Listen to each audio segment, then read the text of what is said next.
Hello and welcome back to another episode of Only a Bag, soon to be the Italy Travel Podcast. I'm Darcy Melton. And I'm Nathaniel Malor. And today we are coming to you with some headlines. Yes, we are. But before we get into it, as always, we want to thank everybody who has been following and leaving reviews. If you enjoyed this podcast, you can follow and leave a review on Apple Podcast, Spotify, and wherever you listen to podcasts.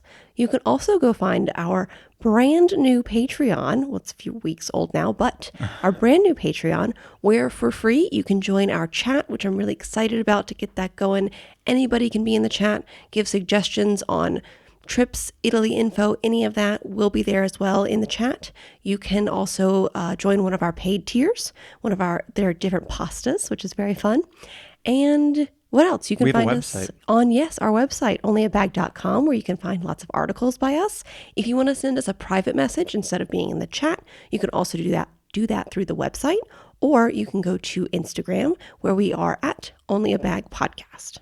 All right. So let's jump into those headlines. Okay, let's get into it. So first, I want to briefly assuage any panic if you were also looking at the news this morning.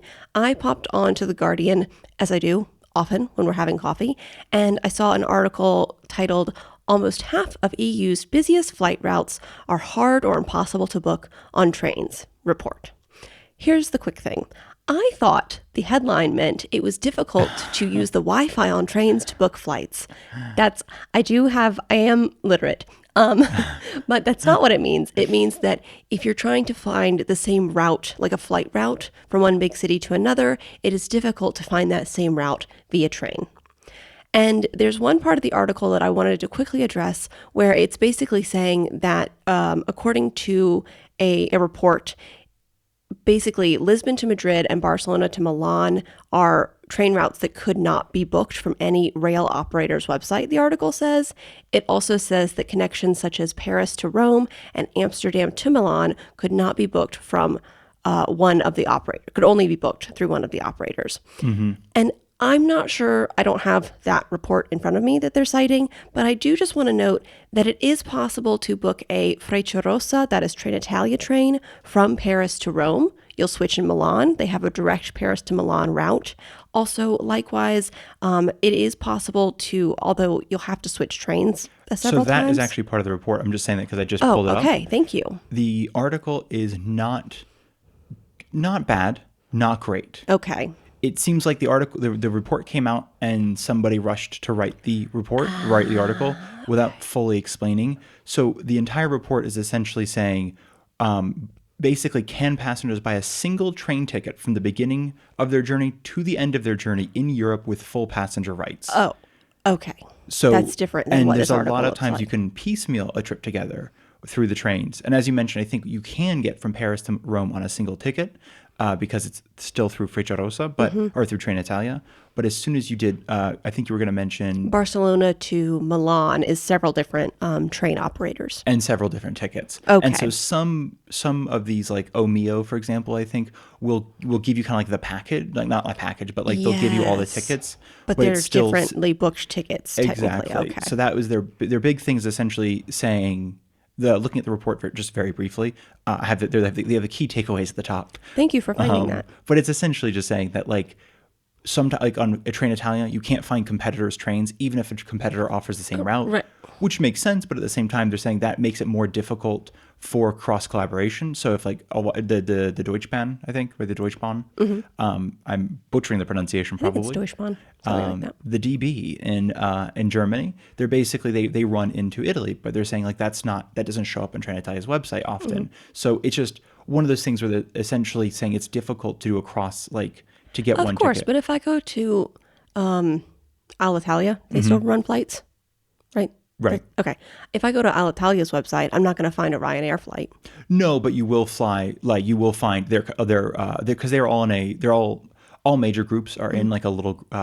Oh, I see what you're saying. They group themselves together, like Sky World or whatever it is, One World Sky. Right. So I think that's what they're saying is in Europe, they're all seen as competitors rather than what if we had one. Italy still owns Trenitalia, but it will run trains up to so-and-so. Yes. Amsterdam, let's just say. So you can do this trip on one ticket rather than having to change 4 times at 3 a.m. Of course, that makes sense. So I think that was they're saying is going forward into this.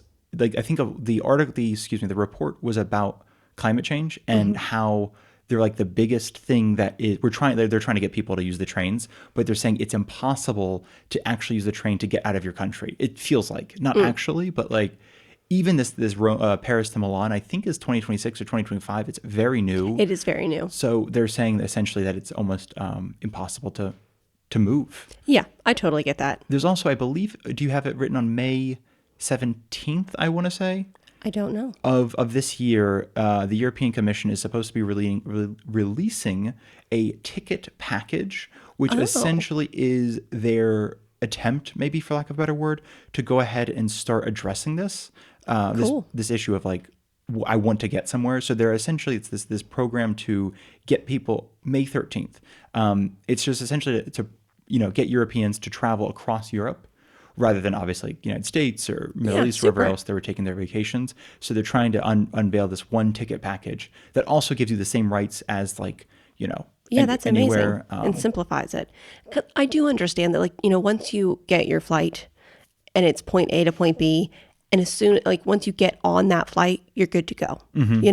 Aside from the entry thing, the entry exit thing that you have to do now. But it's pretty simple, So I do understand that traveling by train can be more complicated and physically a bit more taxing because you sometimes will have to move yourself from one train to another. It's also right now, I mean, it's much longer, obviously, than being on an airplane. And more expensive, unfortunately. And so I think if you're balancing like longer, more expensive, and difficult to book versus, okay, it is better for the environment. It's, I think for 95% of people, it's like, I'm trying to do the right thing, but no one wants to make this easy. And again, because it goes sort of against like the core ethos of a corporation. So, but yeah, I think I really like there are all these ideas about like charging based on like the amount of kilometers traveled, basically. So if the Deutsche Bahn does come into Italy, it's like, okay, Italy gets X amount of money for X amount of kilometers traveled, or vice versa, or some other way that they're trying to figure out like how does it make sense where Italy can run trains all the way to Spain without an issue. And vice versa. And Spain can run trains all the way to Italy, so that way you can just be on one train. Yeah, that would be super. No kidding. Or at least if they could get it down to fewer trains. I mean, it is a pain in the behind to have to change trains, especially if you're taking a long journey, because that might be in the middle of the night, which is awful. But if they can even limit the amount of changes, that would be super. Or increase the amount of night trains. Yes, that would be amazing. So hopefully this is kind of the stuff we start seeing as we talked about last week with the jet fuel sort of crisis, as basically people realize maybe we can't rely on planes or jet fuel as much as we thought we could. It could be something where there's a bigger incentive now to prioritize train travel. Exactly. So I just wanted to thank you for all of that information. I wanted to quickly address if anybody saw that article in The Guardian and is having anxiety because of it, it is possible to travel by train through Europe. Yes, it is difficult. It is more expensive, but it is possible. I think especially, and one of the reasons I wanted to mention is you're addressing it also because last week we said one of the things you can do to sort of not fly is to take a train. So it's a little bit like when they're saying, oh, you can't do that. It's like, well, you can. What do you mean you can't? Right. So that was, and again, no, I don't mean to also, no disrespect, no shade on the writer of the article. It felt like something that the report was released and they wanted to get something out immediately. Yeah, because they didn't name like which carriers were still doing long distance or what any of this meant. So they threw the terms around that the report used, and the report clarified the terms they were using, but the article didn't. So it made it just seem worse than it actually was. Yeah, absolutely. So let's talk about that jet fuel crisis that you briefly mentioned. Okay, so I'm gonna just give you a quick rundown so that we don't talk the entire episode on the jet fuel crisis, which we could do. So the executive director, I can talk, of the International Energy Agency, Fatih Birol, I apologize, sir, if I'm mispronouncing your name, said last Thursday that, quote, Europe has enough fuel reserves for maybe 6 weeks. So that's basically the end of May. Yes. And that sounds scary. But it doesn't actually mean necessarily that all flights are going to stop by the end of May. What I believe he means is that we will start seeing more and more flights canceled as we go forward if the Strait of Hormuz doesn't open up, and if we're not able to, I'm not doing anything about it, but if places aren't able to get more efficient planes or anything like that. So what do we know about the jet fuel crisis? Quickly, we know that the closure of the Strait of Hormuz caused by the U.S.-Israel war in Iran has massively affected oil availability as well as other supplies. It's not just oil. Normally, about 20% of the world's oil trade and 75% of Europe's oil supply passes through the Strait of Hormuz, which I think you mentioned last week, Nathaniel. And I was flabbergasted by that because I don't really think about oil, honestly.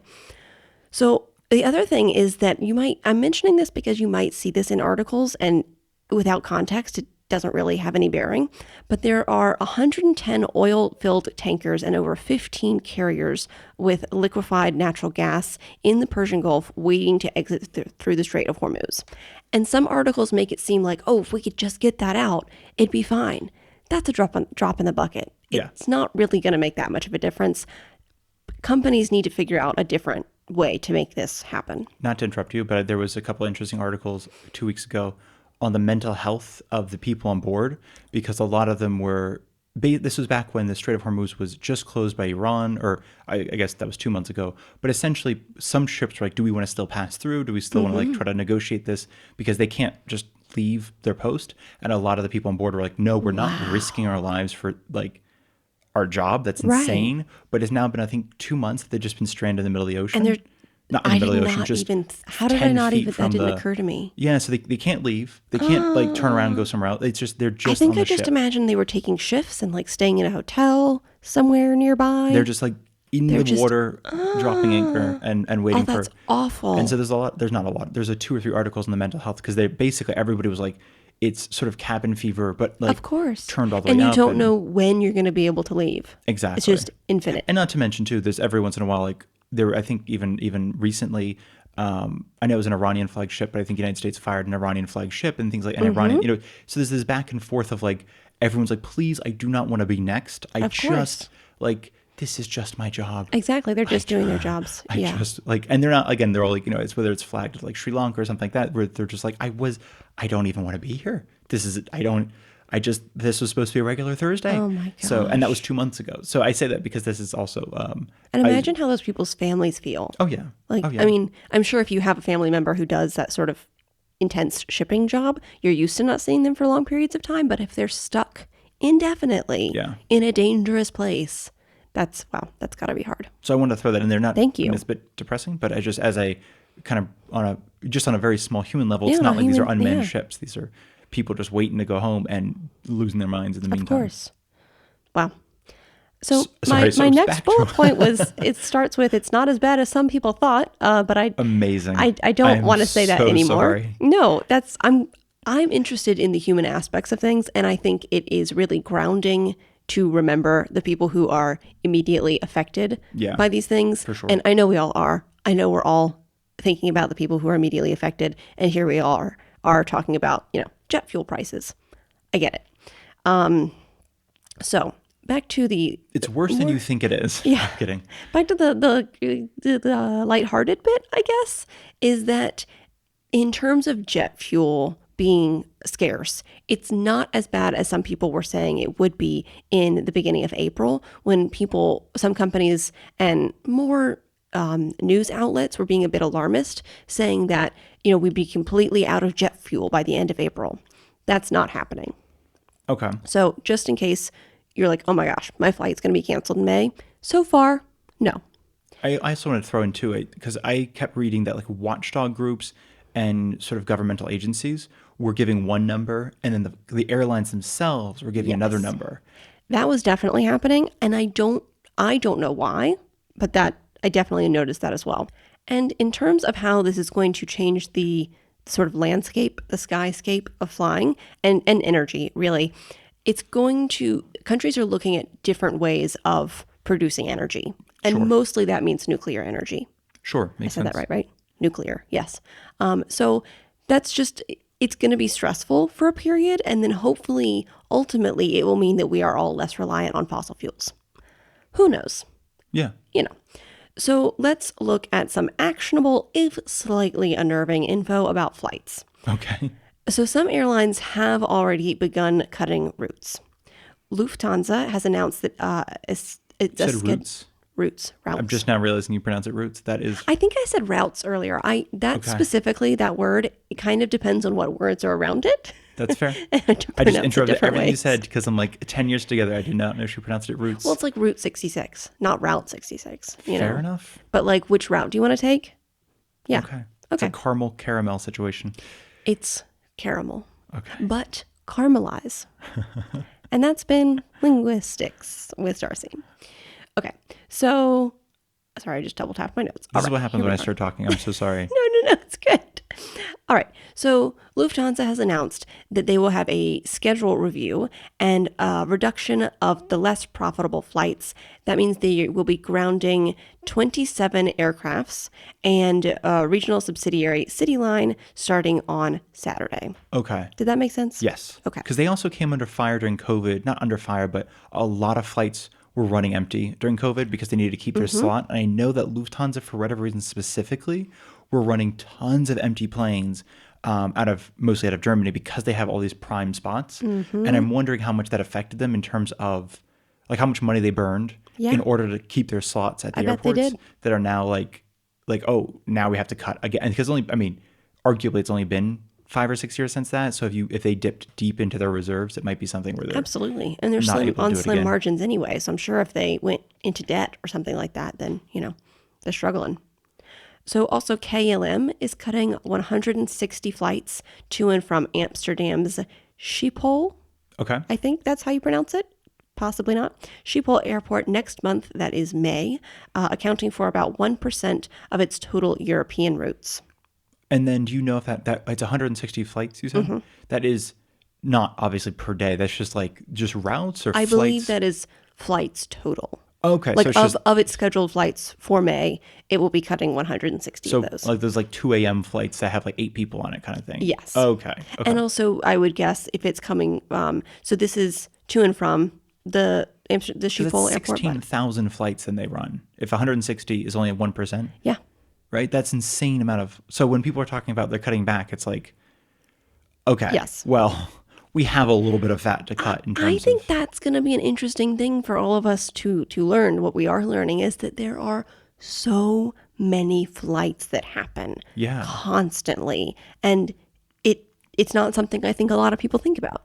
It's not what I mean. I don't think I've ever given it that much thought. I mean, I know when you're at the airport, every 2 minutes is a flight leaving, Right. But it doesn't really occur to me that I don't know. No. I guess I'm not on any It's of them. almost one of those things that I think it's probably hard for humans to quantify, to hold in your mind, because flight is so new. Yeah. And it's not like a natural human thing that we're all in the sky all the time. Yeah. But we are. Yeah. No. Yeah. We are constantly, apparently. Yeah. It's crazy. So also I want to make a note. If you are flying, Scandinavian Airlines, I skipped over that one quickly. Scandinavian SAS has announced that it will cut 1,000 departures in April. Sorry, I was rereading that. Oh wow. Okay. So That's a decent chunk. yeah. And if they're only doing 16,000 flights, that is closer to 10%. I don't know, basically because you said KLM is doing this, so I'm thinking if they also do 16,000 I see what you're things, saying. Yeah. that's a much bigger chunk of flights. Yeah, absolutely. Wow. Okay. So I want to talk about briefly Australia. I have one listener in mind. I didn't ask if I could use your name, so I'm not going to, but you know who you are, who might be flying out of Australia, fingers crossed, for their vacation to Italy. So if you're flying out of Australia and headed to Italy this year, you may have already considered the fact that airlines that fly through the Middle East are changing their routes. But the other option that we, I think, talked about on last week's episodes is that you could fly through Asia, perhaps. But here's the thing. So Chinese airlines specifically have begun to cancel flights to Australia, including Melbourne. Okay. So that's just an indicator that going through Asia might also be less of a possibility in the coming months. Basically through the high summer season, summer in Europe season of travel. Is that how it was written, by the way, in an article by any chance? or no? No, I don't think so. Oh, I was just curious. I love that you're like from Asia or to Australia, including Melbourne, which I love the idea that like Melbourne isn't in Australia. Like there's Sorry. Australia and then I just meant Melbourne. specifically. So specifically, what I was reading is that flights to and from Melbourne, Chinese airlines Okay. that fly to and from Melbourne specifically are cutting those routes. Because we talked about last week that the Chinese jet fuel production is enough to sustain domestic use. So I know that they're cutting back on international use because they don't really like. I don't know if it's not so much they don't have the thing, but it's like if they send They're a flight. prioritizing. Well, that and if they send domestic use. a plane to like anywhere that doesn't have fuel, they can't buy it. So they're Right. sent. It's just like why would we do that? Yes. Especially if the money isn't that much. If it's not like a huge bonus and you're making plenty of money, in the height of like the summer anyway. So that makes a lot of sense. Yeah. And there are, I mean, that is specifically China. Asia is a lot of countries. Because I think Vietnam, that was the thing we talked about last week as well. Vietnam was basically also on the brink of running out of jet fuel and saying like, if you come to some of these airports, you're going to have to bring extra fuel. Like we can't sell it to you. I think one of them, I know it was Pakistan, was another country, and I can't remember the third. But I know there's like 3 countries that were all sort of on the cusp of, if you come, please bring your own jet fuel. Yeah. Some articles I was reading specifically around this were suggesting flying with Japanese airlines or Okay. Indian airlines. I don't have any of those specific names here, but that could be something to look into. That makes sense. Yeah. So my final thought for today regarding jet fuel, the jet fuel crisis, and Italy is that of EU countries, I don't think Italy will be the hardest hit with having a lack of jet fuel, only because while there definitely is a deficit, meaning, okay, so Italy produces its own crude oil and is able to refine that crude oil into jet fuel and other fuels that come from crude oil. There's a deficit of that, meaning the amount that regular people need to function in Italy is higher, that demand is higher than the production amount. However, it's not that there's nothing, So while it definitely is going to be an issue, but I feel like Italy isn't on the worst footing, in reference to other EU countries. Does Yeah, that make sense? makes sense. Plus, they have a pretty robust train system that does. I don't know how much the train system is run off renewable energy in terms of. I mean, it is chock full of wind farms and solar panels and stuff like that around Italy. So I'm wondering how much that goes towards powering the trains, which are all I'm electric. I believe. They're curious. not diesel or anything.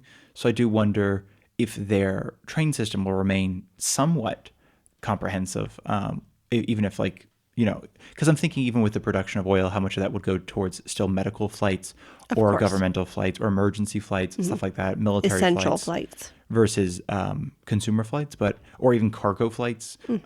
However, that said, it is, because I do believe they still produce, they are one of the, not produce, refiners. They're one of the bigger refiners in Europe. So it does help that, Yeah. I don't know. It's like, I don't know how greedy they're going to be in terms of like, no, you guys are not allowed to have ours. We Well, I need just feel this. like with a lot of different things in like other sectors that aren't oil, Italy is not ahead. yeah, Italy's often on the back foot. And Very I'm like, much so. I'm not, I don't love fossil fuels, so I'm not like the most excited that they're kind of excelling in this area. But given what's going on, it's good But it's very news. cool to know that, like, finally, it feels like Italy is not dead last in Yeah. this list of literally anything. Exactly. So that's kind of an interesting place to be. Exactly. So yeah, that was jet fuel, I guess. So continuing with fuel on the Oh. mind, just a brief sort of thing. This is happening everywhere. Mm-hmm. I'm sure you are worried about this in your home country as well. Not to give you another worry if you were already bothered by this. So essentially, fuel prices are increasing for everything, and fuel is needed for cars and cargo and trucks. And that means that food prices are increasing. So there have been several articles out recently based on a report talking about the price of eggplants is skyrocketing. Yeah, they're heavy, I guess. So I mean, basically, to preface this, cities will be hardest hit by this increased cost of food because specifically eggplants. yeah, I've heard that specifically cities- eggplants, and I'm going to get into that in a Okay, second. please do. So obviously, when you're in a city, all the food has to be trucked in. Sure. There aren't very many farms inside of cities. So the food price increase is going to affect cities most. And I mention that because if you're a tourist in Italy, you're probably going to be in a city rather than a farming town or out in the country. Yeah, no, exactly. So, And city here, if I may, just to jump in, it's not, don't just think Rome and Milan. This is probably the same for Florence. Siena less so because it is surrounded by farm country, mhm. but like most of those, the produce you get at a grocery store will probably not come from around Siena. Venice, same thing. But like if even Naples would honestly be weirdly one of the better places because it's actually surrounded by farmland and a Yeah. lot of those things are actually sold in Naples. Salerno, weirdly, same thing. Mhm. Absolutely chock full of farmland around it. And a lot of that is going to be sold around Salerno. But I mentioned that just because sometimes I think we think, oh, yeah, like New York City, not like, where Right. I'm from as a city. But Mhm. if you're thinking Italy city, it's like anything with more than 100,000 people, that food probably comes from much farther away. Yeah. Honestly, I think southern Italy is known as the breadbasket of Europe, meaning southern Italy produces a lot of food for the rest of the country. So I think I mean, if you're coming to southern Italy, you're Yeah. fine. Puglia, Food's Campania, going to be Sicily. cheaper than in the north. I also have the sense, this is just the random sense that like Umbria, they seem to have a decent amount of food production. Hmm. I mean, everywhere produces food, but in the north, you might be less likely to get fresh produce and stuff like that just because it's colder. You Well, know? also they have a heavier emphasis on meat production in the Yeah. north. So maybe that also gets more expensive as it is more difficult to ship feed or Exactly. meat. Exactly. So back to these eggplants. Yeah, I'm sorry. Okay, so it's been reported that the cost of eggplants is up by 21.5%. Okay.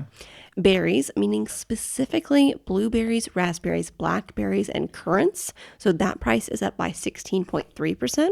I didn't realize there's a comma there. I thought when you said berries, I thought you meant eggplants are up by 21% berries. And I was like, what is a berry? Isn't that the The currency in currency One in? Piece. Yes. Yeah. So I was very confused there. Shout out to everyone who's watching One Piece It's very good. Even if you don't like is it manga? or One Piece anime. or Yeah. anime? One Piece is pretty cool. It's camp and amazing, and I think everybody would like it. So, yes, eggplants are up by 21.5% local currency. Okay. I love that. Berries, like I said, those specific berries are up 16.3%. Strawberries, 10.4%. Zucchinis, or courgettes, if you will, are up 11.1%. And lemons are up 10.8%. Interesting. Here's the thing, though. Tomatoes are not on that list, though. They are not. It's not eggplant season right now. Sure. It's not zucchini season. Sure. Blueberries barely exist in Italy in the first place. They're a North American thing. Yeah, and I think there's some production. I mean, I'm not kidding. Like, but like where you get them in the store here, some come from Spain, but a majority of the blueberries in Italy at the grocery store come from Chile, which is not close to Italy. Like almost the opposite side of the globe. Yes. So So it kind of makes sense when they it get a makes little more sense. expensive. Exactly. But, eggplants are produced here. Zucchinis are produced here. Lemons are produced here. Is it lemon? It's not lemon season. I think we're moving out of lemon Okay. season. And it is strawberry season.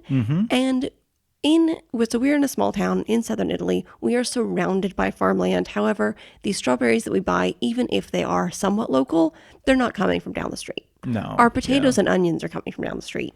Strawberries are probably coming from just outside Basilicata. Basilicata or Naples, do you think? Could be around Naples, like around that, like the sort of Because they have a bunch of greenhouses in, what's it called? like Battipaglia. Battipaglia. Also Sicily. I mean, I think a majority of our strawberries, and I know that already we're in May and people are selling watermelons, and those are all coming from Sicily. We don't We're in typically buy them April in still. We're in April still? Yeah. That's crazy. April You 21st. just gained like 2 weeks. Oh my God, I got so much time on my hand. We have a cat. This cat is just taking up my life. Yeah. I assume we were well into May at this point. So I apologize, y'all, who were having a little brief panic attack when I said that. That is on me. I apologize. No, that was good. Oh my God. Congratulations on winning you. some time. It's like you wake up from a nap and you think it's like, well Yeah. past midnight. You're like, oh, it's 6:30. That's amazing. So, oof. So I just wanted to kind of contextualize that. I don't think we've seen a high increase in prices of strawberries. If anything, seems- it's been honestly probably lower. yeah, And I don't mean that like to be they've contrarian. seemed really but affordable this year. there's a specifically lot of them are strawberries. selling for like a kilo for €2, which is Kilo for €2. yeah. I'm thinking like a lot of the ones that are doing like the 3 of the 500 grams for like €4, I think. What is it? Okay. So it's 1,500. It's a little more than no, it's in that range. Okay. My math is garbage, We typically. we've been getting a little basket, which is probably slightly smaller than what I'm used to, like in the US. And that is, what, €4? 2. €2? We 2 spent euros. €2 on those? I know. Dang. And then the larger ones, the 500 grams, there's like 129. The larger ones are 129. Yeah. How are Because the the larger larger? ones are from the big grocery store and the smaller ones are from the local Okay, I'm fruit thinking and of vegetable the person local. Okay, who cool. obviously needs to charge a little more because, Yeah.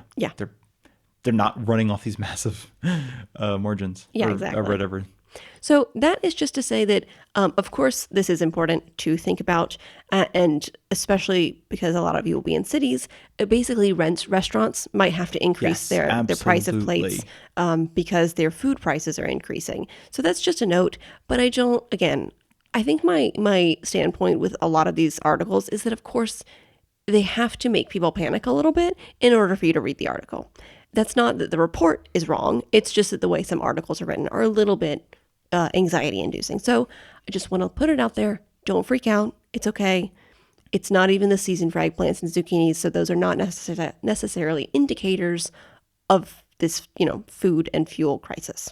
But I would say that the strawberries being 10% might be a fair indicator in the sense we are kind of in strawberry season and they are, I mean, everywhere you can buy strawberries. So if they're 10% more expensive, then it kind of makes sense that, because half the ones we get are already, they're like ripe, and they're not refrigerated here. Typically, like you Yeah. buy them, they're out with the, it's like, I'm thinking the States, all the berries are refrigerated That's when you true. buy them. So they kind of Yeah. last longer, but here they're all kind of out. So They're in the produce area, but in the part that's not refrigerated. So Yeah. by the time you're purchasing them, they're already like need to be eaten in that next day or two. So I'm also wondering how much of it is picking it, boxing it, bagging it, the little plastic Packaging it? Yeah. packaging. Thank you. I was like, what is that little plastic thing called? And then getting it to a place has to be done, still pretty quickly if you're not refrigerating anything. Yeah. And of course, this is an all over Italy stat. Yes, true. So this is where we're lucky to be in southern Italy for the food. So if this is including all of northern Italy as well, where they have to be taken a farther distance, that's going to affect the price. 100%. Yeah. All right. So that's been food and fuel. I love it. Let's move into strikes. I'm Okay. going to kind of bop through these pretty quickly because we are at 32 minutes now. There are a heftier number of strikes coming up in May than there were in April. April was a pretty light month for strikes. God, I love this country. I love it And so much. I'm going to put a good resource in the description of this episode. It is an English language sort of aggregate of strikes happening. Okay, perfect. So because we can't list all the strikes, and a lot of them are in small towns that you might not they do visit, not affect you or they typically. might be like for schools, things like that. So I'm just going to run through what will be affecting the most amount of people. Okay. April 23rd, there is a national rail contracted services strike. So this is affecting Trenitalia catering and related contractor staff. So trains will run. Oh Nathaniel's my face. God. They're not going to be making coffee on the trains anymore? I don't know.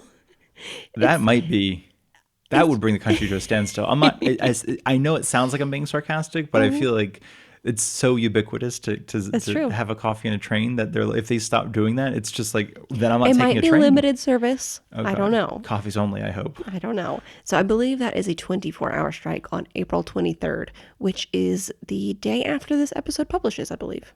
Oh, well, happy days. Yeah, so there we go. Also, tomorrow, if you're listening to this as it comes out, Reggio Calabria circulation. It's basically Calabria regional state-run train, Trenitalia of Calabria. So they are having a 24-hour strike. It basically, from midnight on the 23rd to 6 p.m. on the 23rd. Okay, They're having a like strike. 18 hours. Yeah, there we go. I couldn't do the math. It's right there, you guys. 18 plus 0 is 18. Exactly. Math with Darcy. Okay. April 24th, ATM Milan Public Transport, that is local public transport around Milan, is having a strike from 8:45 a.m. to 3 p.m. Did I say before when I did the time, did I say 0 to 18? No, you said midnight to 6. Okay, perfect. I've written these down in my notes, the Italian way of doing time, and I'm saying them in the American way of doing time. Okay, so moving on to May now. From May 9th to 10th, EAV staff, that is public transport around Naples, is having a 24-hour strike from May 9th at 7:31 p.m. Okay. to May 10th at 7:30 p.m. Okay. Does that make I sense? appreciate that. So 7:30 to 7:30, but they're Yes. not starting at 7:30 and getting that extra minute. They're starting at 7:31. Yeah, exactly. That's fair. I appreciate that. On May 11th, ENAV air traffic control in Rome and Naples. So this is slightly confusing because it's being reported as a national strike, but specifically regarding Rome and Naples. So I don't know if that means Rome and Naples will be most affected. Air traffic control is being affected nationally, but Rome and Naples seem to be the biggest issues. And that is from 10 a.m. to 6 p.m. Wow. And that is air traffic control and airport security. Okay. Oh, wow. Okay. Yeah, that's going to be big. So that will make it, what day is that? May 11th. May 11th. Okay. So if you're flying, May 11th, that will be a rocky day. Yeah. Because that is going to be not tied up. That is going to be additively, applied to the fact that the entry-exit visa thing is still kind of a nightmare. Mm-hmm. So that maybe if you're coming on the 11th, change it to the 12th because that is a nightmare day to travel. Mm-hmm. Or just do a lot of heavy breathing. Not heavy breathing, what's it called? Deep breathing? Deep breathing. Do heavy breathing. Pant in the corner. Just stare at the line and pant heavily. Just have a small panic attack. Yeah. That'll really get you through it. Yeah, no, they will push you through that line immediately. They'll be like, you cannot have a panic attack here. Oh, man. Okay. So You're scaring the other passengers. that's on May 11th. And also on May 11th, lining up with the same hours of that strike, EasyJet pilots and cabin crew are also having an 8-hour strike from 10 a.m. to 6 p.m. On May 15th, again, this is ATM Milan Public Transport, local transport in Milan. They are having a 24-hour strike. Milan ATM's got a lot of strikes going on this month. Sure, yeah. On May 15th to 16th, the CSL union is having a 48-hour national general strike. I could not figure out exactly what this means. Okay. Which union? CSLE. CSLE, okay. When one looks at upcoming strikes, several news outlets are reporting this as a major strike, but it seems that this will be affecting people more like citizens of Italy, people who need, school, some medical care that's not emergency care might be affected, things like that. So I don't know that it will be directly affecting tourists, but it is a national strike happening. Yeah, that's it's because it looks like are these lawyers?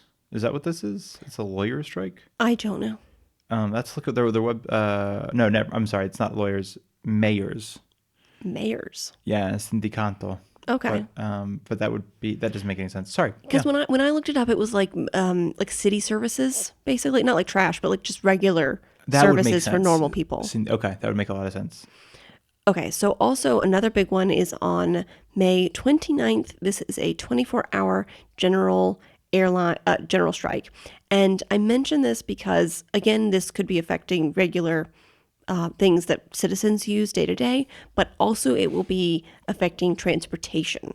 So airlines will be affected from midnight to 11:59 on that day. Okay. Rail transport will be affected from 9 p.m. on the 28th of May to 9 p.m. on the 29th of May. And this one I don't understand, but motorways will be affected from 10 p.m. on the 28th to 10 p.m. on the 29th. Okay. I don't know what that means. Toll booths possibly? Oh, possibly. Yeah. That's a good That could guess. be the only thing, or there's also the road safety sort of ANAS, ANAS. I think they do road safety and road maintenance. I wonder if it It affects could be them. road maintenance. I imagine that any road safety will continue. I was thinking safety in the sense, that would ideally continue. I guess I was thinking more like in the loose sense that sometimes they're the ones doing like the if shrubbery and stuff have like come over, they might be off that day. Like road maintenance and things like that. Yes. Not like actually safety. Not like, the roads that day are going to be real risky. It was more just like in case there's like, we, because they do a lot of the trimming and the, whatchamacallit. So it could just be something like that. Yeah, I think so. That's a good guess. So biggest strike day is May 29th. And then when flights are going to be affected on May 11th, I feel. So There we go. That's strikes. And we are still in April, you guys. So Good luck with that. And also, I think just one other thing, if you are, we didn't really talk about this, but if you are in Italy already, April 25th is Liberation Day. That is a holiday. It's a pretty major holiday. Thank you for mentioning that. Of course. So I think just expect things to be closed. And May 1st is May Day, the Festa del Lavoro, the Festival of Work. Is that like Labor Day? Labor Day, yeah. Okay. And do we also not call it May Day? May Day is a different thing, isn't it? Okay. Well, I'm learning a lot in know. this episode. But yeah, so we have the April 25th and then May 1st, both big holidays, which means more than anything else, just things will be closed. So just keep that in mind. I think there might be a reduced schedule or a holiday schedule for like buses and trains and things, but by and large, it just means if you're walking around and you're like, man, there's nothing open. And I think because the 25th is a Saturday, it can be like, where is everything? Yeah. So that is just as a small little heads up before y'all, if you are coming literally this week and into next week, and then Labor Day is May 1st, not May Day apparently, but Labor Day is a Friday. So Okay. just to give you a little idea. Thank you. All right. And on Friday, we're going to be coming to you with more headlines. I'm excited. Me too. I'm learning so much. Oh, I'm so glad. All right. Tanti abbracci.